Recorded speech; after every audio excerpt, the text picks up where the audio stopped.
দর্শক, এই মুহূর্তে সিরাজগঞ্জ থেকে শীতের খবর জানাচ্ছেন প্রতিনিধি জাকারিয়া মাহমুদ। সিরাজগঞ্জের যে উত্তর অঞ্চল রয়েছে সেই উত্তর অঞ্চলে কিন্তু তীব্র শীত এই মুহূর্তে চলছে। হালকা বাতাস এবং হিমেল হাওয়ায় কিন্তু কনকনে শীতে জনজীবন কিন্তু বিপর্যস্ত হয়ে পড়েছেন এই উত্তর অঞ্চল। আমি এখন রয়েছি সিরাজগঞ্জের শাহজাদপুরে।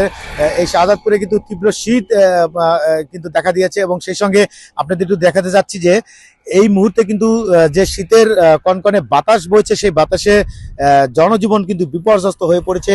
আমরা কথা বলেছি আবহাওয়া অফিসের সঙ্গে, বাঘাবাড়ি আবহাওয়া অফিস যেটি বলেছেন আজকের তাপমাত্রা কিন্তু সকাল 9টায় 12.4 ডিগ্রি সেলসিয়াস রেকর্ড করা হয়েছে এবং সেই সঙ্গে এই শীতে কিন্তু যেটি লক্ষ্য করা গেছে যে শিশু এবং বৃদ্ধরা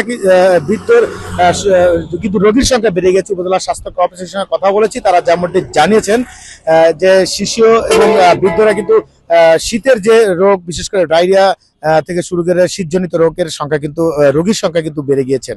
আপনাদের আমরা কথা বলেছি যে শীতার্তর মাঝে কিন্তু এই বছর যে সরকারি যে অনুদান রয়েছেন সেই সরকারি অনুদান কিন্তু কম্বল, শীতের যে বস্ত্র বিতরণ সেটি কিন্তু খুবই অপ্রতুল এবং সেই সঙ্গে ব্যক্তিগতভাবে কিন্তু এখনো কাউকে শীতার্তের মাঝে কোনো শীত বস্ত্র বিতরণ দেখা যায়নি। তো এই ছিল আমার কাছে সিরাজগঞ্জের শাহজাদপুর থেকে শীতের সর্বশেষ।